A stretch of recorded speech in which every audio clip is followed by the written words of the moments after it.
দিনটি ছিল শুক্রবার ১৯শে জুলাই। সকালের নাস্তা খেয়ে বাচ্চার কপালে চুমু দিয়ে হাসি মুখে বাসা থেকে বের হয়েছিল ৪০-এর কোঠায় পা দেওয়া তরতাজা যুবক জুবায়ের।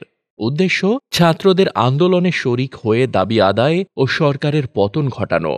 আজ ছাত্রদের আন্দোলন সফল হয়েছে, কিন্তু ফিরে এলো না জুবায়ের আহমেদ। ২ শিশু সন্তান হল এতিম, স্বামীহারা হল জুবায়েরের স্ত্রী। গত ১৯ জুলাই শুক্রবার উত্তরার হাউস বিল্ডিংয়ের কাছে ছাত্রদের সাথে ঐক্য গড়ে কোটা আন্দোলনে নিহত জুবায়ের আহমেদের বিচার পায়নি এখনও তার পরিবার। পুলিশ ও র্যাবের অতর্কিত গুলি এসে লাগে জুবায়েরের পিঠে। রাস্তার ওপর পড়েছিল জুবায়েরের লাশ। বিকেলবেলা পরিস্থিতি শান্ত হলে ছাত্ররা নিয়ে যায় কুয়েত বাংলাদেশ মৈত্রী সরকারি হাসপাতালে। কর্তব্যরত চিকিৎসক জুবায়েরকে মৃত ঘোষণা করেন। সবার অজান্তেই ওপারে পাড়ি জমান জুবায়ের, কিন্তু আজও বিচারের আশায় পথ চেয়ে আছেন জুবায়েরের বাবা, মা, স্ত্রী ও বড় ভাই কালাম। সবচেয়ে বেদনাদায়ক দুঃখজনক ঘটনা হইল ছেলেকে বাপের কাঁধে লাশ হইয়া নেওয়া, বহন করা। সবচেয়ে বেদনাদায়ক কষ্টের হইল এই জিনিসটা। যে জায়গায় পিতাকে ছেলেরা নিবে, ওইখানে পিতায় যদি ছেলে লাশই করে, এর চেয়ে বেদনা জায়গা আমি আবার দুনিয়া দেখি না কিছু। এটাই দুঃখ আমার মনে,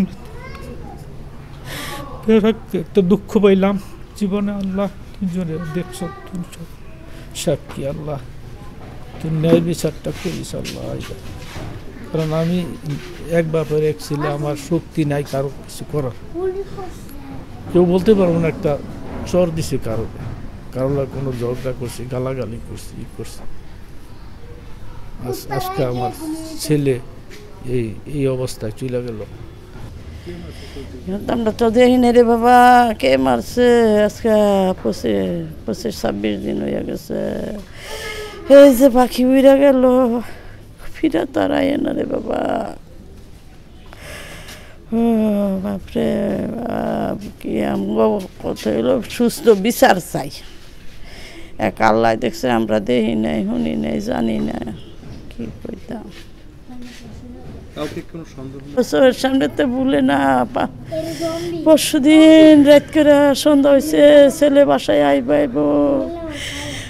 রাতে 10টা পর্যন্ত বই রয়েছে, বইয়া কান্নাকাটি করলাম। ছেলে তো আর আয় না।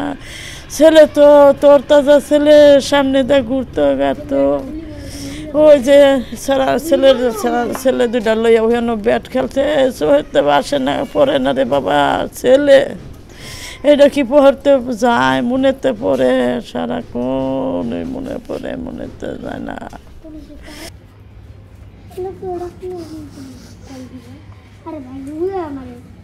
আল্লাহ কাছে একটাই চাওয়া, আমার স্বামীর যেভাবে নির্মমভাবে হত্যা করা হয়েছে, আল্লাহ যেন তার বিচার করে, সুষ্ঠু বিচার করে। আমার সন্তানের বাবা হারা হয়েছে, আমি স্বামী হারা হয়েছি, আল্লাহ যাতে ওদের বিচার করে। কবরে মারা গেছে। কে মারছে তোমার বাবারে? পুলিশ। অনেক আদর করত। তোমার আব্বার নাম কি? জুবায়ের। বাবা কোথায়? কবরে। কবরে। কে মারছে তোমার বাবাকে? পুলিশে। কি আনতো তোমার জন্য? অনেক কিছু আনতো। বাবাকে দেখতে ইচ্ছে করে না? দেখিস কে করে? করে। তখন তুমি কি করো? তখন কবরস্থান যাই, ভাইয়া কান্না করে, আমি কান্না করি না। তাই? আমি শুক্রবার 19 তারিখ বিকালবেলা আসরের নামাজ পড়ে আমি বসে রয়েছি। এই সময় একটা ফোন আসলো যে জুবায়ের গুলিবিদ্ধ হয়েছে। তাড়াতাড়ি আমি গেলাম উত্তরা কুয়েত মন্ত্রী হাসপাতালের সামনে, গিয়ে দেখি ভাই আমার আর নাই, ভাই মারা গেছে। তারপর আমি বাসায় ফোন দিয়ে বললাম যে আমার ভাই মারা গেছে।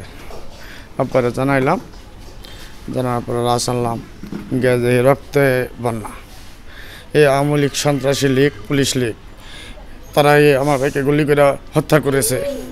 এই হত্যার বিচার চাই আমি। আমার 2টা ছোট ছোট বাইস্তা আছে, এই বাইস্তার 2টা মারা গেছে। এই 22 তারিখ আওয়ামী লীগ সন্ত্রাসী বাহিনী পুলিশ লীগের এর তীব্র বিচার করতে চাই। এই সরকারের বিচার চাই, আমি ফাঁসি চাই।